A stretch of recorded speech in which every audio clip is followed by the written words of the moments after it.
वाघमारे यांनी ज्ञानेश्वरीतील विश्वरूप दर्शनासंबंधातील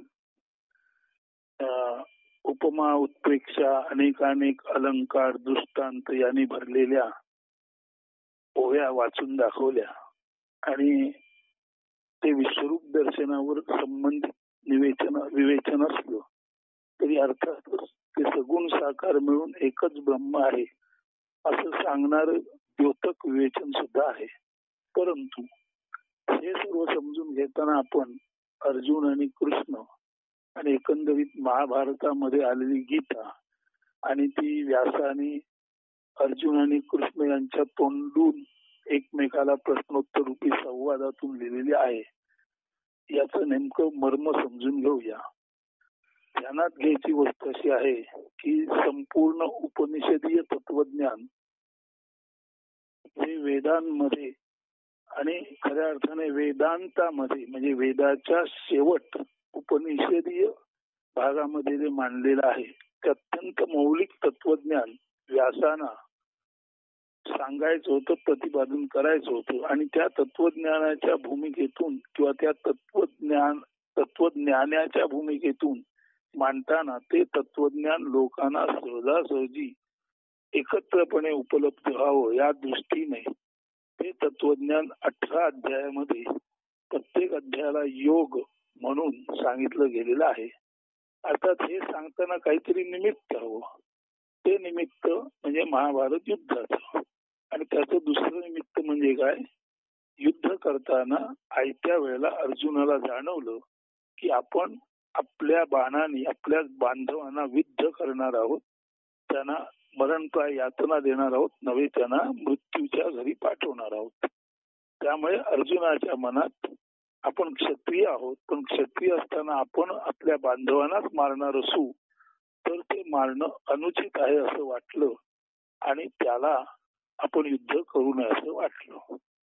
त्यावेळेला स्वाभाविक व्यासाने त्यावेळेचे प्रसिद्ध नायक म्हणजे कोण, कृष्ण आणि अर्जुन यांच्या तोंडातून हा जो अर्जुनाचा व्यामोह म्हणजे अर्जुन ज्या भावनांना बळी पडला आणि त्याच्या क्षात्र धर्मापासून म्हणजे सद्रक्षणाय आणि खलनिग्रहणाय या गोष्टीपासून विचलित होतो म्हटल्यानंतर सज्जनांचं रक्षण करणं याचीच दुसरी बाजू दुष्टांचं निर्दालन करणं आहे असं पटवून देताना जर स्वतःचे आप्त स्वकीय दुष्ट असतील तरी त्यांनाही मारणं तुझं कर्तव्य आहे, अन्यथा दुष्ट अधिक दुष्ट होतील आणि ते अधिक या पृथ्वीला भारभूत होऊन सर्वांना त्रासदायक होतील नव्हे.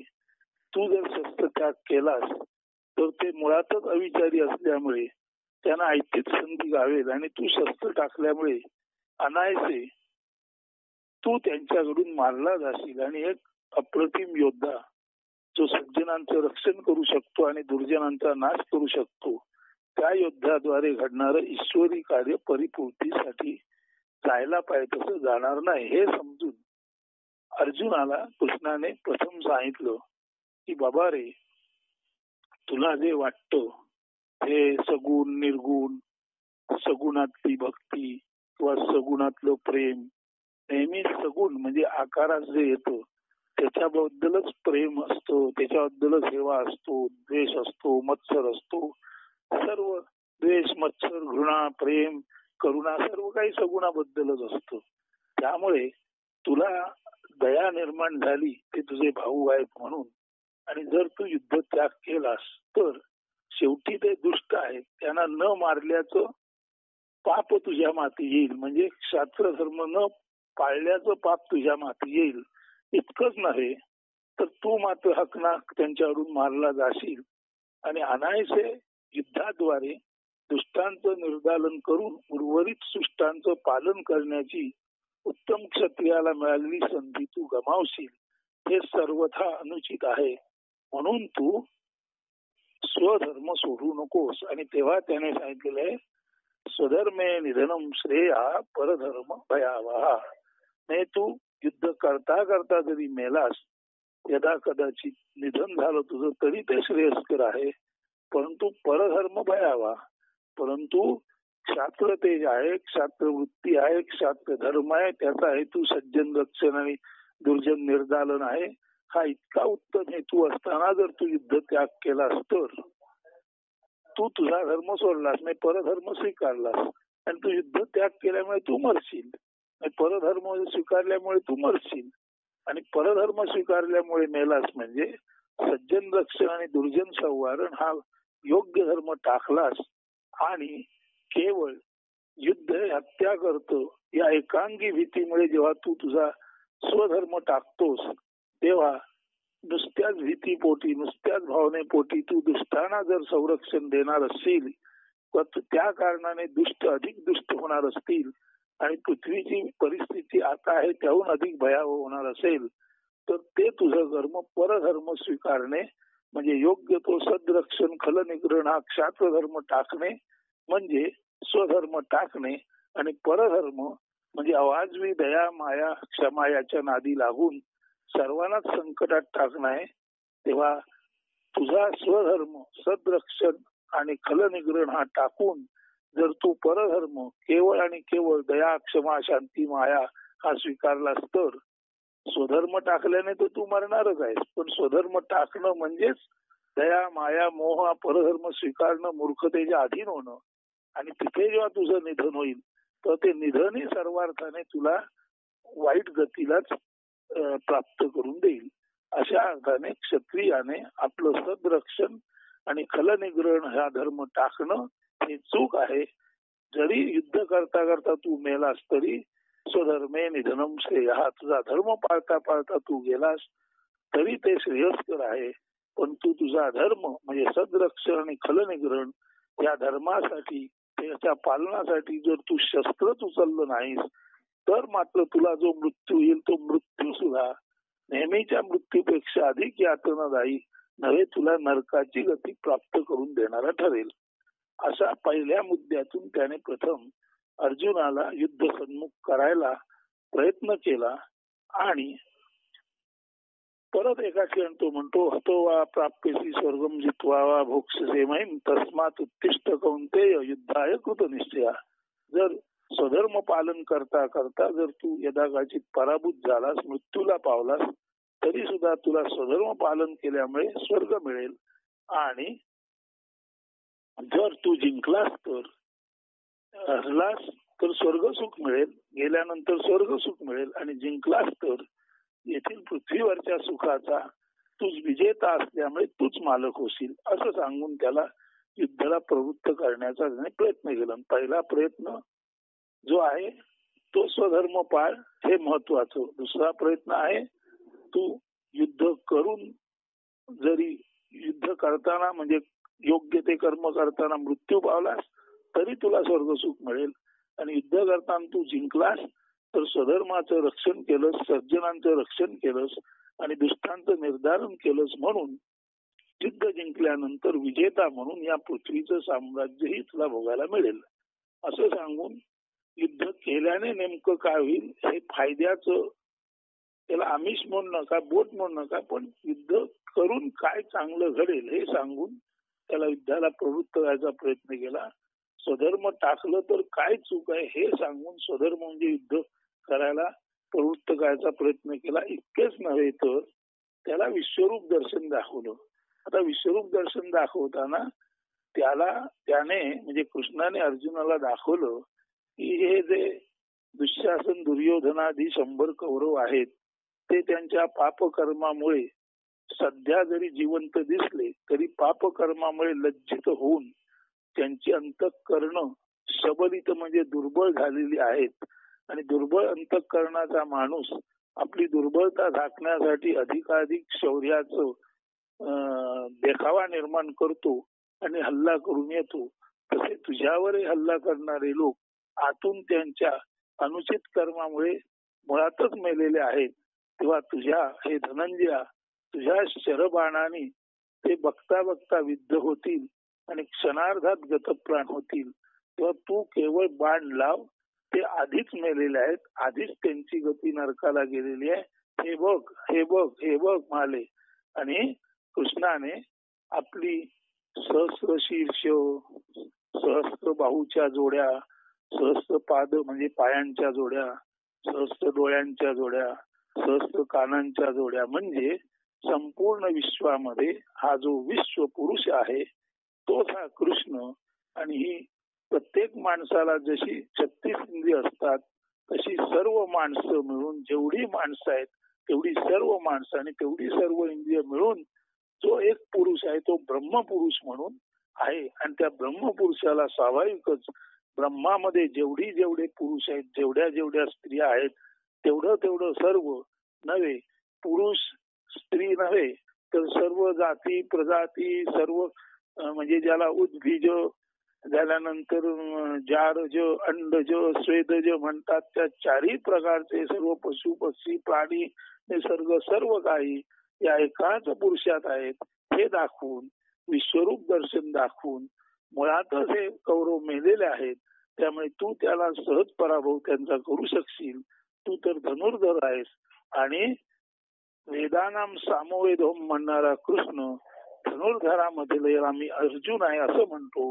त्या म्हणजे त्यावेळचा समकालीनातला सर्वात श्रेष्ठ धनुर्धर अर्जुन त्याच्या बाणाने तर मुळातच पापकर्मामुळे दुबळे झालेले कौरव सहजासहजी मारले जातील म्हणून तू युद्ध कर असं सांगायच्या निमित्ताने तो त्याला विश्वरूप दर्शन दाखवतो. परंतु इथेच थोडासा घोटाळा होतो.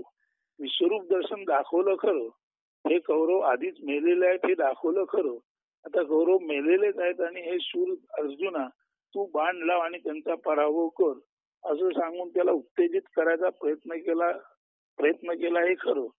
विश्वरूप दर्शन पाहण्यासाठी त्याला दिव्य दृष्टी दिली हे खरं. परंतु दिव्य दृष्टी देणं म्हणजे एखाद्या डॉक्टरने अति दुर्मिळ अशी कॉन्टॅक्ट लेन्स बसवणं आहे आणि त्या कॉन्टॅक्ट लेन्स मुळे पूर्वीपेक्षा अधिक सुस्पष्ट दिसतं. तसं त्याला दिव्य दृष्टी दिल्यामुळे लपलेलं आणि उघड असं सर्व रूप जे कृष्णाचं आहे ब्रह्मरूप ते अर्जुनाला दिसलं खरं. परंतु इथे अर्जुनाची पंचायत अशी झाली की अर्जुन निरागस होता, उत्तम भक्त होता हे सर्व खरं आहे. अर्जुन युद्ध करताना प्रचंड महाप्रतापी होता हे खरं आहे. परंतु भावनेच्या पातळीला अर्जुन हा रुजू म्हणजे हळुवार आणि कोमल असल्यामुळे त्याची थोडी पंचायत अशी झाली. त्याला तहान लागली आणि तहान लागल्यानंतर कृष्णाने पाणी द्यायच्या ऐवजी एकदम हिमालयातून गंगाच आणून त्याच्या दारात उभी केली. आणि अर्जुन हळुवार असल्यामुळे किंवा कोमल हृदयाचा असल्यामुळे त्याला उलट असं वाटलं मला गंगेचं पाणी कृष्णाने द्यायच्या ऐवजी गंगाच माझ्या दारात आणली. आता कदाचित त्या गंगेत मी माझ्या घरासकट संसारासकट वाहून जाईल म्हणून त्याला गंगा मिळाली तरी भीती वाटली. तसंच त्याला संपूर्ण वैश्विक रूप दाखवलं तरी अर्जुन त्याच्या हळुवार स्वभावामुळे त्या अंगावर येणाऱ्या भयाकारी दृश्यामुळे इतका घाबरून गेला की तो युद्धाला प्रवृत्त व्हायच्या ऐवजी तो जिवंतपणे आता आपण मरतो की काय अशी त्याची अत्यंत व्याकुल अवस्था झाली. आता इथे पुढे भगवंतांना प्रश्न पडला की ज्याला युद्धाला प्रवृत्त करण्यासाठी मी हे सर्व दाखवलं तो जर युद्ध करण्याऐवजी स्वतःच भयाने नुसताच मरणप्राय होणार असेल तर आपलं हे विश्वरूप दर्शन युक्ती फसलेली आहे. मग त्याने काही का असेना तू पाहिजे ते चॉकलेट घे पण बाळा तू हे काम कर असं म्हटल्या अशा तऱ्हेने शेवटी ते साजीर गोजीर रूप परत अर्जुनाला दाखवलं. अर्जुन परत शांत निवांत झाला आणि मग पुन्हा एकदा कृष्णाने सांगितली तुला मी विश्वरूप दर्शन दाखवलं ते तुझ्या पसंतीस पडलं नाही हे मला आवडलेलं नाही. तुला मी पूर्ण ज्ञान देत असताना तुला पूर्ण ज्ञान नकोय, तुला बिट बिट बिट बिट असं किंचित ज्ञान हवंय. ही जी तुझी इच्छा आहे ती योग्य नाही. तुला आम्ही स्वाभाविकपणे विश्वातील सर्व सुवर्ण देत असताना तू जर म्हणशील मला अंगठी दे छडा दे मला हे नको तर बरोबर नाही. तुला सर्व विश्व सुख एकत्वाने ब्रह्मज्ञान म्हणून देत असताना तू जर म्हणशील मला फक्त हापूस आंब्याचा रसच दे तर हे असं वेडेपणाचं आहे. तसे अर्जुनाचं पूर्ण मिळत असताना अपूर्ण स्वीकारणं हे वेडेपणाचं लक्षण आहे हे कृष्णाने पुन्हा पुन्हा त्याला सांगितले. परंतु त्याच वेळेला कृष्णाच्या हे लक्षात आलं की काही करून अर्जुन युद्धाला प्रवृत्त होणं गरजेचं आहे. म्हणून सरते शेवटी जसा बालहट्ट पुरवावा तसं कृष्णाने आपलं नेहमीच जे श्याम वर्ण म्हणजे श्याम वर्ण आकर्षक रूप आहे ते जसं परत मूळ स्थितीत तो आला आणि अर्जुनाला मला बघ आता तुझी इच्छा पूर्ण झाली ना, पण तत्पूर्वी विश्वरूप दर्शन दाखवून मी तुला ज्ञान दिलेलं आहे. हे कौरव आधीच नेलेलं आहे. तू फक्त युद्ध कर, तुझा धर्म पाळ आणि सर्जनांचं रक्षण करून दुर्जनांचं नाश करण्यासाठी जे योग्य श्रेय ते तू माझा प्रिय भक्त असल्यामुळे ते श्रेय तुलाच मिळावे असं मला वाटत आहे. त्या श्रेयाचा तू धनी हो. आणि शेवटी ते युद्ध झालं. इथे या संपूर्ण गोष्टीमध्ये लक्षात घ्यायचा भाग हे आहे की जे उचित आहे ते होण्यासाठी हर तऱ्हेचे युक्तिवाद वापरून कृष्णाने आपल्या ज्ञानाने प्रतिभेने अर्जुनाला प्रथम दिग्मूढ केले. म्हणजे त्याला काय करू असं समजलं नाही. प्रत्यक्षात असं दर्शन झालं असं नाही, पण कृष्णाने आपल्या ज्ञानाच्या प्रभावाने अर्जुनाच्या हृदयामध्ये ते ज्ञानरूप दर्शन दाखवलं. पण ज्ञानरूप दर्शन जरी अर्जुनाच्या हृदयाच्या पडद्यावर दिसलं तरी सुद्धा ते दर्शन पेलवण्यासाठी जी धृती लागते, ते दर्शन बुद्धीच्या पेशींना धारण करण्यासाठी जी शक्ती लागते ती काही कृष्ण त्याला देऊ शकला नाही. कारण जगात कोणीच कुणाला ज्ञानदान करू शकेल, पण ते ज्ञानदान स्वीकारण्यासाठी जी धारणा शक्ती लागते ती कृष्णही अर्जुनाला देऊ शकला नाही, कोणीच कोणाला देणार नाही. कारण शेवटी कृष्ण आणि अर्जुन ही तुमच्या आमच्या सारखीच परंतु उच्च प्रतीची माणसं होती, एवढाच त्याचा अर्थ आहे. त्यामुळे ज्ञान धारणा शक्ती धृती ही काही कृष्ण त्याला देऊ शकला नाही. त्याने ज्ञान दिलं, सर्व सांगितलं, पटवायचा प्रयत्न केला, पण त्या अंगावर येणाऱ्या विश्वरूप दर्शनामुळे अर्जुन युद्धाला प्रवृत्त होण्याऐवजी मुळात अधिकच घाबरला. आणि आता कृष्णाला वाटलं की हा जर युद्धच करणार नाही तर ह्या विश्वरूप दर्शनाला फायदा काय. पण जाऊ दे, त्या निमित्ताने अर्जुनाला ज्ञान दिलं नव्हे, त्या निमित्ताने इतरांना हे ज्ञान पुढे उपयोगी पडेल. अशा अर्थाने कृष्णाद्वारे युक्तिपूर्वक अर्जुनाला विश्वरूप दर्शन दाखवून ती युक्ती असफल झाली हे व्यासाला कळलं म्हणजे त्यांच्याच प्रतिभेतून हे सर्व आलेलं आहे ते त्यांना कळलं. परत त्याला तुला पाहिजे ते च्युइंगम घे म्हणून परत साधरूप कृष्णाने त्याला दाखवलं आणि शेवटी युद्ध करून घेतलं. बाय हुक और क्रूक ते युद्ध होणं आवश्यक होतं, ते फळास गेलं. परंतु या विश्वरूप दर्शन योगाच्या निमित्ताने व्यासाने तुम्हा आम्हा सर्वांना एक गोष्ट स्पष्ट करून दाखवली की जरी एकदेशीय सगुण साकार भक्ती जी त्रिगुणी माया रहित असते ही योग्य असली तरी, आता जरी एकदेशीय सगुण साकार भक्ती जी त्रिगुण माया रहित असते, आता एकदेशीय देश याचा अर्थ स्थान ठिकाण, जरी एका ठिकाणी केलेली सगुण साकार भक्ती जर त्रिगुणाच्या पलीकडे जाऊन केली असेल तर ती योग्य असते तरी. आता बघा, कृष्णाची भक्ती करणं, शंकराची भक्ती करणं ठीक आहे, मी कृष्ण भक्त आहे, मी कृष्णालाच बघतो. मी शिवभक्त आहे, मी शिवालाच बसतो. म्हणजे शिव हा एकदेशीय, कृष्ण हा एकदेशीय. कुणासाठी? अनुक्रमे शिवभक्तासाठी आणि विष्णू भक्तासाठी. म्हणून एकदेशीय म्हणजे एका ठिकाणची किंवा एका मूर्तीचं ध्यान, चिंतन, भजन, पूजन, त्याच कौतुक, स्तुती, सर्व अष्टविध भक्ती त्याचीच, दॅट इज एकदेशीय. पण तू पुढे म्हटलेला आहे एकदेशीय भक्ती जरी मायारहित म्हणजे त्रिगुण मायारहित असेल तर, म्हणजे भक्ती करताना मी सात्विक आहे, मी तामस आहे, मी राजस आहे, आता कुठलाही भाव नसेल आणि फक्त त्या एकाच क्षेत्राशी निष्ठ राहून भक्ती केली तर ती योग्य आहे. पण आता एकाच क्षेत्राशी निष्ठ म्हटल्यानंतर परत बघा, बिंदूने सिंधूची भक्ती केली आणि बिंदूचा सिंधू झाला, आता बिंदू उरलाच नाही. तसंच आहे सगुण साकार भक्ती एकदेशी असते. म्हणजे सगुण साकार जिथून आलं तिथेच ती खरी भक्ती पोचत असते. जसं कृष्ण म्हणतो, पुरुष म्हणून मी माझं बीज प्रकृतीमध्ये रोवलं त्या प्रकृतीची त्रिविधावस्था सत्व रज गुण या त्रिविधावस्थेने हे सगुण साकार जग निर्माण झालं. पण सगुण साकाराची भक्ती करणाऱ्या माणसाला कळलं पाहिजे की सगुण साकार भक्ती त्रिगुणात लय पावते, त्रिगुण प्रकृतीत लय पावतात आणि प्रकृती पुरुषामध्ये लय पावते. म्हणजे सर्व काही ब्रह्मातून बाहेर येतं आणि ब्रह्मात निवांत होतो. हे कळलं की सगुण साकार आणि निर्गुण निराकार मिळून किंबहुना चराचर आपणची झाला हे ब्रह्मरूप स्पष्ट होतं. आता हे ब्रह्मरूप जरी अर्जुनाला धारण करता आलं नाही तरी अपरोक्ष अनुभूतीद्वारे अनुरेणुया थोकडा तुका आकाश एवढा ते तुकारामाला धारण करता आलं. त्या कारणाने सत्य ज्ञान ज्याला झालं तो सत्य ज्ञान देताना सगुण साकार आणि निर्गुण निराकार मिळून एक ब्रह्मसुख आहे सांगायचा प्रयत्न करतो. अर्जुनासारखा असणाऱ्या लोकांना ते जरी नीट कळलं नाही तरी तुकाराम सदृश ज्ञानी माणसांना ते कळतं. शेवटी सत्य हे पूर्णत्वाने देणं हाच धर्म आहे, हाच ज्ञान धर्म आहे. एवढं लक्षात घेतलं की योवय भूमातच सुखम नाल्पे सुखम असती, म्हणजे विराट आहे त्याच्यातच सुख आहे, अल्पामध्ये सुख नाही हे कळेल.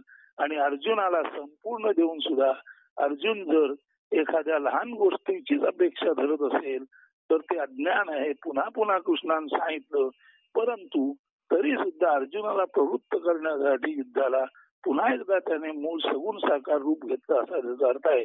अशा अर्थाने आपण सुद्धा सगुण साकार असलो तरी मूलतः आपण निर्गुण निराकारच आहोत.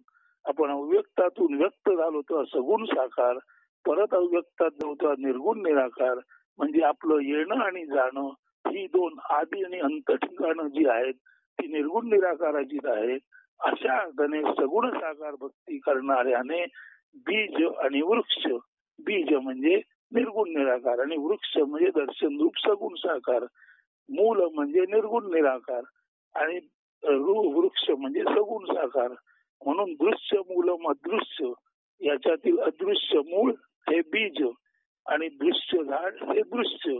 म्हणून बीज अदृश्य निर्गुण निराकार, झाड सगुण साकार. मूल निर्गुण निराकार, झाड सगुण साकार. मुळासकट झाड ओळखणं याला म्हणतात शुद्ध ज्ञान. आणि इथे तुकारामांनी म्हटलेलं आहे, तुका म्हणे आम्हा सापडले मूळ आपणची फळ आले हाता. अशा तऱ्हेने ज्ञानी माणसाने शुद्ध भावनेने दिलेलं पूर्ण ज्ञान अत्यंत श्रद्धापूर्वक अंतःकरणाने जर आपल्या तत्वचिंतनाची बैठक पक्की करून आणि धारणा शक्तीने जर कोणी ऐकेल तर निश्चितच प्रत्येक सगुण साकाराला बोध झाल्याशिवाय राहणार नाही. की निर्गुण निराकार अदृश्य बीज रूपाने मूळ रूपाने असलेली गोष्ट समजून घेतल्याखेरीज सगुण साकार वृक्ष आणि त्याचे मनोहारी रूप खऱ्या अर्थाने मनोहरी वाटणार नाही. अस्तु इथेच विवेचन थांबवतो.